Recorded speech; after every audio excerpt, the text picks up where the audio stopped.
Buckle up, court watchers.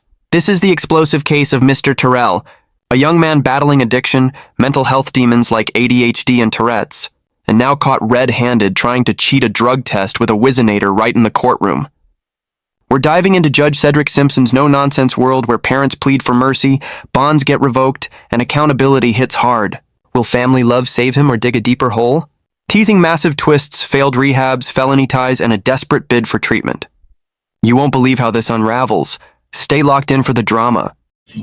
Let's roll, nerds. Come up, Mr. Terrell.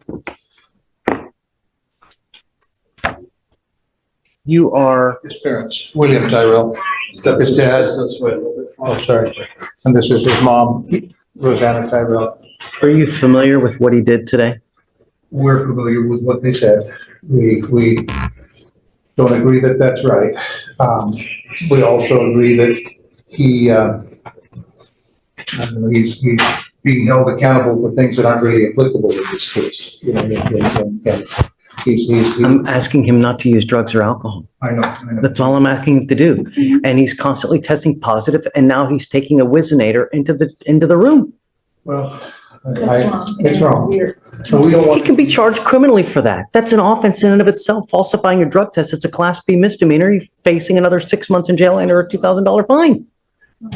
What about, I mean, our concern and his concern is simple. This girl.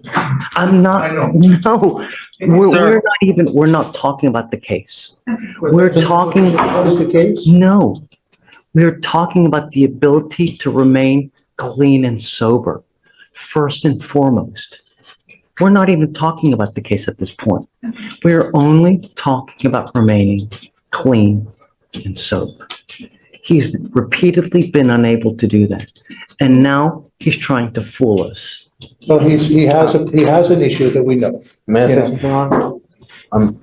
Okay. I think, what needs to happen is I think the first thing you need to do is you need to talk to your lawyer before you make any statements. Yes, sir. The only thing I'm going to say is that I'm extremely upset, disappointed, and taking you into custody. You know, you've repeatedly failed to appear for court. You've repeatedly tested positive for a lot of substances, and now you're... Whoa, hold up. Did you catch that bombshell? Mr. Terrell just got remanded into custody on the spot for using a Whizzinator. That's a fake device to cheat urine tests, folks. Legally, this is huge. Falsifying a drug test is a Class B misdemeanor in many jurisdictions, carrying up to 6 months jail and $2,000 fine, as the court spells out. It's not just sneaky, it's criminal contempt in a bond supervision context, violating conditions outright. The judge is spot on emphasizing accountability, repeated positives for substances, no-shows, and now deception. That's hypocrisy screaming loud. Parents are heartbroken, blaming untreated ADHD and Tourette's draining his dopamine, leading to self-medication. Emotional stakes are sky high.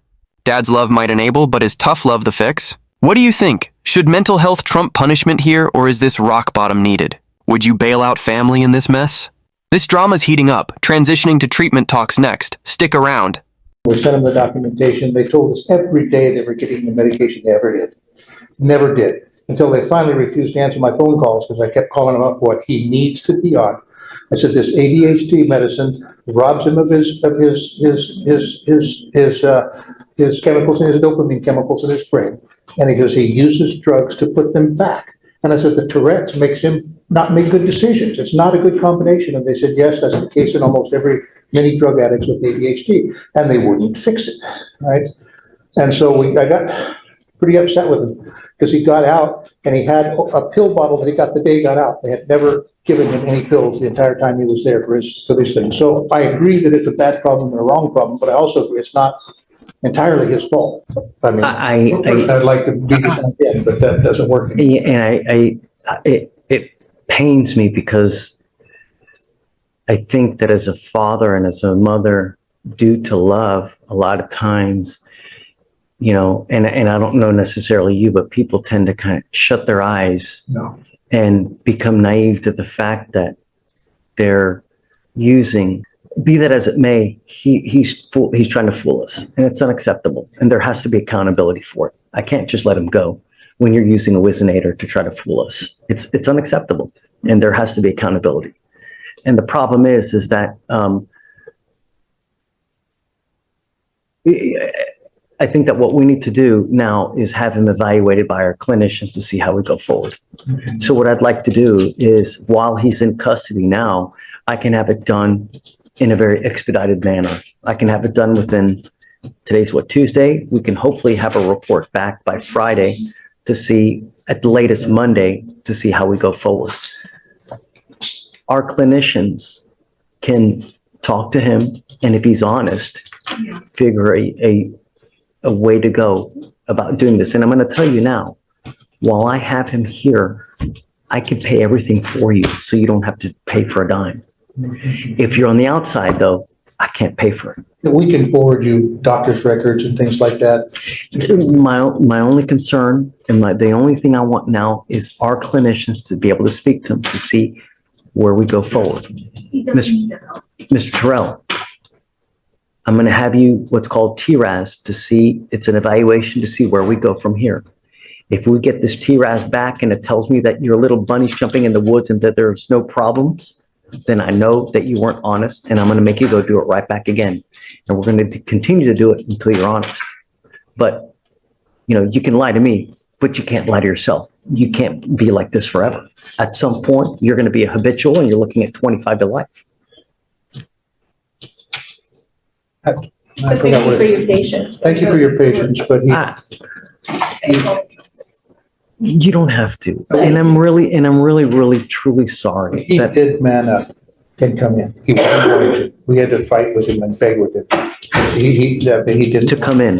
He didn't want to. Of course, no one wants to go to jail. And because he said, I said, he's not going to put you in jail. He goes, yes, he will. And I said, no, he has a heart. He's not going to put you in jail.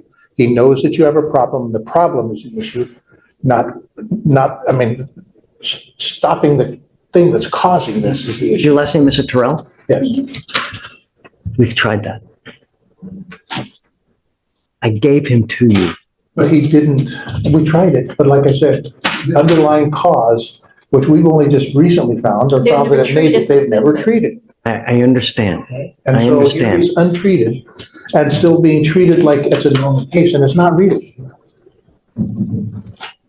I tried. I've given him back to you guys. I've asked him repeatedly to stay sober and not use, and he continues to do so. No matter how many times I give him to you, That's being caused by something. it's going to continue, and you have to realize it. And if you think that just him saying, okay, I'm going to stop, It has for many people. it may have. And yes, it may have. So how long are you putting him in for? I don't know. For now, I would like to have him TRAS to see where they go. My feeling is that they're probably going to say that he needs inpatient rehab, Which he's already been to. not in the jail. Yes. You sentenced him to that last year. WIMAC. We didn't put him in WIMAC. Did we do WIMAC with him? But they never actually treated the symptoms either. They. So we have other, if WIMAC didn't work, we have other facilities that we can go to. And we've got at least 3 to 4 different facilities, and we can continue to put them into each facility until it takes. He has this felony case that this case is associated with this next week, of which So we're will they hoping, release- we're hoping gets thrown out of court. They have also facilities as well to help treat as well. We both do, and we both have facilities. They have more resources than we do because there are more serious cases up there, so they have quite a bit of more resources. It does look like he went to WIMAC, but that's mainly to address like this criminal attitudes and thinking. Now, It was for drugs because he was on probation for drugs. That's why he was. No. What she's saying is that the program that he went to was supposed to address like this thinking, attitudes, and things. So now we're gonna assess him now that we know that he has mental health issues and as well as substance use problems. So, thank you. time because of substance abuse, that's what it was for. no, but she's saying no. She said no, but this time Okay. it's Well, I think, Judge, they might be referring to the deferred was adjudicated based off of drug violations. He tested positive for many times for drugs. That's why his guilt was adjudicated in that case in this court. I think that may be what they're referring to. Yeah, it was because he was on probation for drug use. And they actually, put him in there. And then, when he came, he couldn't even get his lawyer when he came to court. He got a court-appointed lawyer when he had a lawyer. It was paid for. And twice. And it was very frustrating to us that he doesn't seem to be getting fair treatment. It seems like he's being held as an example and be given as an example and not being given fair treatment. And How is he not being given fair treatment? well, Tell me. I just really wanted, my wife is not going to be happy if I. Well, no, but it seems like you're blaming me for the situation, No, sir. What we're trying to say that he never got an assessment for the mental issue. And they were told over and over again. I wrote They. the court officials, the probation officers, everyone was told that he had these issues and problems. They did nothing about it. Okay, his attorney brought paperwork to the court, Mike Monk. Yeah, because we gave him the paperwork with all the. Nobody did anything about it. it. So we keep going, you guys keep blaming this stuff, but you just keep holding him up as an example and punishing him, and then we never try to find out what's the problem here. Put people in jail when they violate conditions, when they do something against the law. We don't willy-nilly put people in jail for s and giggles. We don't do that here. So why is If there? someone has a true problem, then we give them the opportunity to try to do things on their own. When it becomes evident that they're unable to, that's when we try to step in. I don't do this out of hate. Outside of, he, we know that he has a problem, but outside of that, like he has a felony charge, they aren't giving these bond requirements. And this misdemeanor court is giving these bond requirements, when the felony court is not. I So, can't tell you what the felony court, I want to make sure that he's not using alcohol or drugs. it has nothing to do with this case. How do you know that? How do you know that he's charged with a felony assault? He's charged with interference with emergency request for assistance. How do you know that the drugs and alcohol that are using did not impact this? Because he was sound asleep. All right, and she stuck a machete through his TV. Not the She, okay, I know, we're not No, supposed I to mean, talk about it. I apologize. look.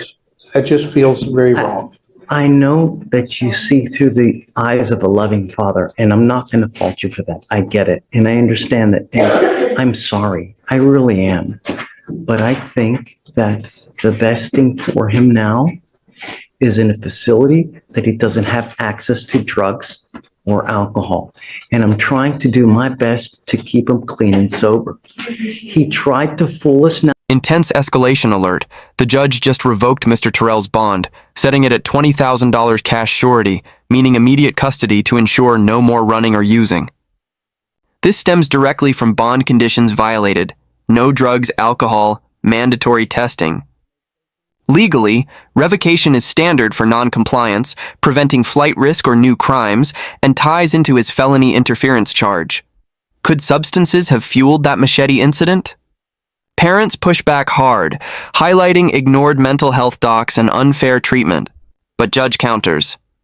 Courts offering free TRAS eval, therapeutic risk assessment for tailored rehab.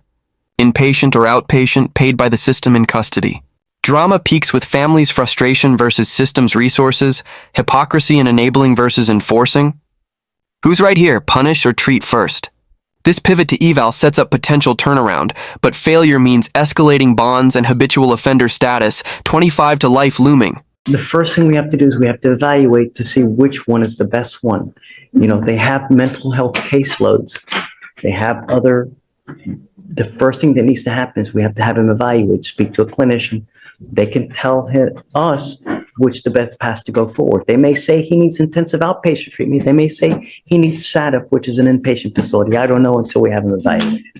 But understand, I like your son.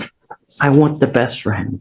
I really truly, and he doesn't get it. No, because we watched on TikTok him being in front of your court, and we're going, what the heck is that doing on TikTok, I live stream all our proceedings, and that's what we do. So adds transparency. So I'm gonna have to excuse myself. Please do.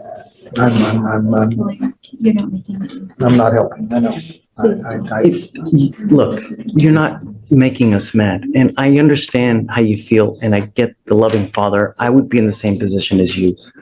But I want to keep him clean and sober. That's the bottom line. I've tried to do it the other way. It's not happening and he's fooling us. So the only recourse I have is this. So if we can set it to your as ASAP, hopefully we can have the report back by Friday, at the latest Monday.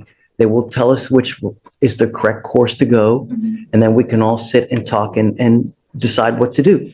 You know, at the end of the day, if you want me to just do nothing and I'd rather you help him. you know, if you want me to let him go and just No, fend for himself, then it's on you. I'd But rather you help know this, is that what you guys are doing now, it's not working. And before long, he's going to really deteriorate I've seen it happen all too much. All right. And Judge, before we end this conversation with this defendant, I've spoken at pretrial about the records that they have about the defendant and what he did today. I'd like to obtain those records and get those provided to defense counsel as well and provide that to felony. They're willing to provide that to me upon your oral consent to that. Okay? Pretrial, did you hear that? Okay, great. Thank you, Judge. So getting him in more trouble. No one's in more trouble. I mean, do you not see what I'm trying to do? If we wanted to put him in more trouble, we charge him with additional offenses. Isn't that what he's trying to do? No, we're here to help. And sometimes that may require this. Out there, it's not working. Do I have your word that it's not gonna come back? No, but I don't make the charging decisions. I'm not going to give you any kind of word. I'm going to give you my word that I'm going to try to help him as much as I can. But I need your help with that as well. I need your help with that as well. Look, I don't want to have any discussions until with the case, with anything as well. Hold on a second. Hold on. Wait a second. Hold on. Just about giving the records to Mr. Haddad. Hold on a second. Until he talks to his lawyer, we shouldn't talk about the case at all. My only concern now is being clean and sober. That's my only concern at this point. Okay? So we're going to take him back. We'll have him TRAS as soon as possible. We can set it for Friday. Hopefully we can have the records back by then as far as what the thing is. And we'll go from there. Okay? Judge, Yasha, yes, What do you got? when can I come back to follow up on this matter? Can I come back tomorrow? when can we have him TRAS? Monday, because he has to be processed today. So, can you, Wait, Tamara, man. I can see if somebody can come as a holdover. What day you say? I'm just trying to keep this stuff out of evidence, so. And so let's say we take him in now, he gets processed today, he's in POP tomorrow. Not talking from. If You're it doesn't sure that this is get brought live back stream, before you're tomorrow, talking then yes, about we'll part of the stay here. case. Let's do Tuesday, just to be safe and have the report. Next Tuesday. If it's back sooner, Oh, you mean for the report to be back? Oh, okay, but I'm talking the actual evaluation. When do you think? Maybe Wednesday? Friday? because it has to be processed. I don't know how long it's gonna take. Private issue. Okay, all right, okay. I'm gonna try to have him evaluated as quick as possible. Hopefully we can have it done by Friday and the report back by Monday or Tuesday, okay? I'm gonna put him back now. So Yasha, if you'd like, we'll have you call the holdover so you can talk to Mr. Terrell now. Is there anything else you wanted to add? Judge, I confirm whatever Mr. Terrell just said, about the fact that he needs help. He needs to use his medication. I believe that if he does start using the medication, it will help his situation.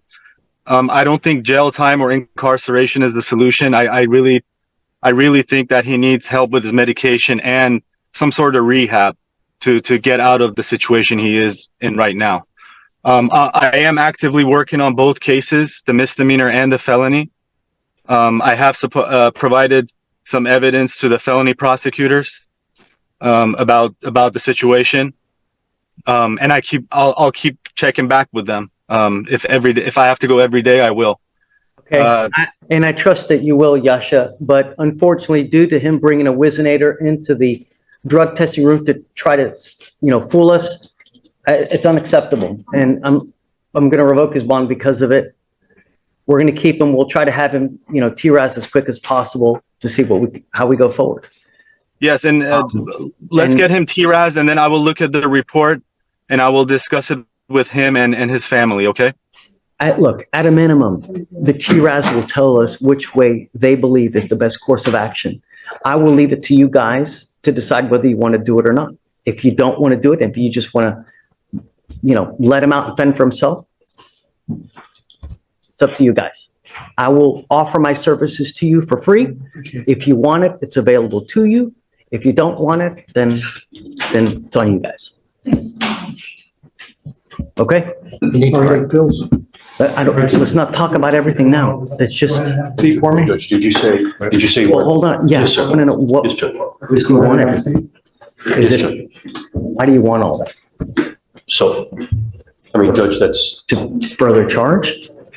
I'm not going to personally charge Judge, but I think that the state has a right to know about this if he's violating bond conditions for our purposes. I don't know what it's going to be used for yet, but I think that the state and defense have a right to have this information, Judge. No. No. I know. I don't want to add further fuel to the fire and damage. I don't think it's fair. How is that not, Judge? He's violating your conditions and he's going in there now. I understand, but you don't think that the state has a right to this information? I don't know. Let me look into it. I'll get back to you on Yes, it. Judge. I'll I get back don't to you. disrespect the court. I defer to your judgment. I understand. I believe that. Let me talk about it and then I'll get back to you Yes, Judge. tomorrow. Okay. And we'll talk about it. You file a written motion. Sure. Okay. Yeah. Okay. Yes, Judge. Yes, Judge. Okay. What a roller coaster in Judge Simpson's courtroom. Mr. Terrell, entangled in misdemeanor bond violations amid a felony interference with emergency assistance charge, gets caught cheating a drug test with a Whizzinator, leading to immediate custody, bond revocation at $20,000, and ordered TRAS evaluation for mental health dark substance abuse treatment. Key rulings clarify accountability over excuses. Repeated positives ignore ADHD Tourette's pleas initially. But court mandates free clinician assessment in jail for honesty-based rehab path, possibly inpatient, highlighting broader implications. Addiction's intersection with justice demands balanced intervention, not endless leniency, to prevent habitual criminality. Takeaways?